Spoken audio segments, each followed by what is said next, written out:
Okay, maladaptive daydreaming disorder. I've made a handful of videos on this condition beforehand, but I'm going to describe to you a more accurate, detail of a description. And I'm going to compare it to my past previous theories and observations on it being similar to schizoid personality disorder. And I know you guys have heard this many times before, but I'm going to bloody say it anyway.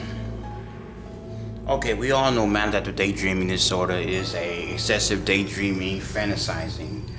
But of course, it's more than just fantasizing, it's more than just daydreaming. It's like,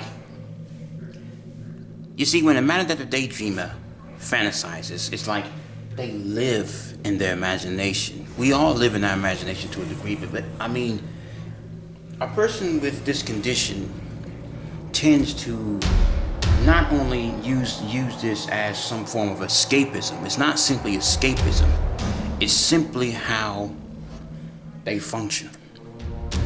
Like every aspect of a maladaptive daydreaming, or schizoid for that matter, is to live through the confinement of their mind. It's like they're in a depersonalized, derealization perspective of existence. Everything is based on sort of a fantasy proneness. So when they get caught up too much in their fantasies, they have to escape and they have to literally feed that impulse. Because I'm mad at the daydreaming. Daydreaming, fuck. Excuse my language. Anyway, I'm a maladaptive daydreamer.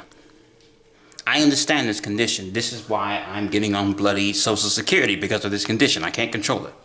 Stress coming along. I've been dealing with bullies. I've been dealing with this. But this video is not about me. It's about the condition. Anyway, you see,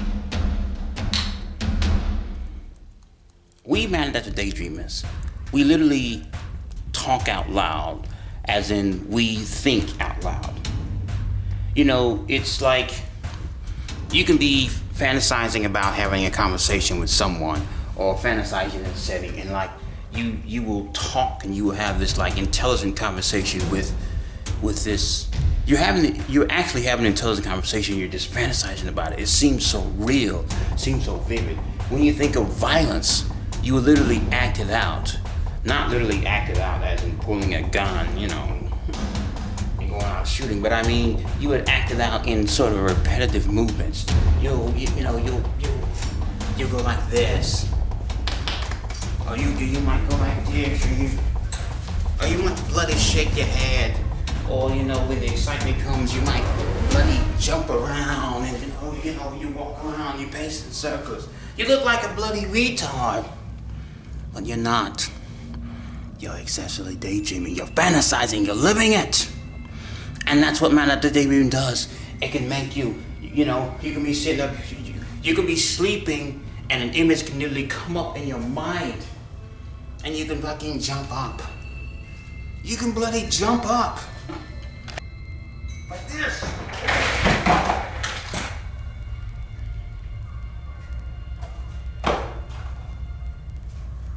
That's how bloody bad this daydreaming disorder can be.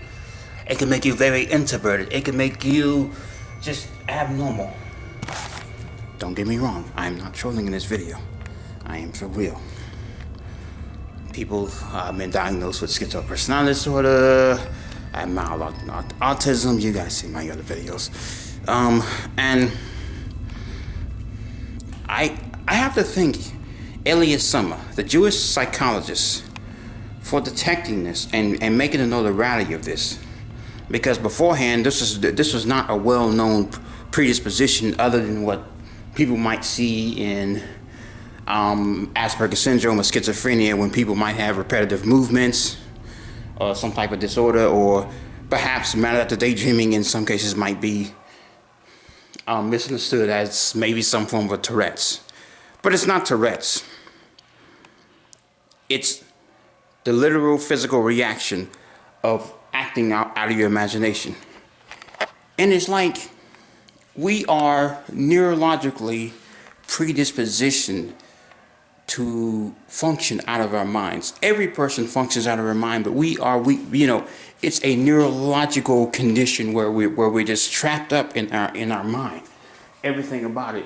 Unless we can create a fantasy prone perspective of our reality, we're gonna live in a derealization, depersonalization predisposition.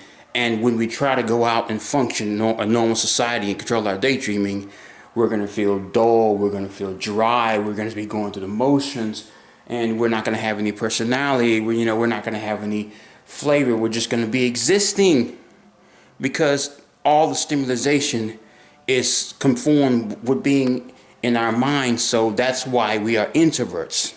This is what makes us prone to being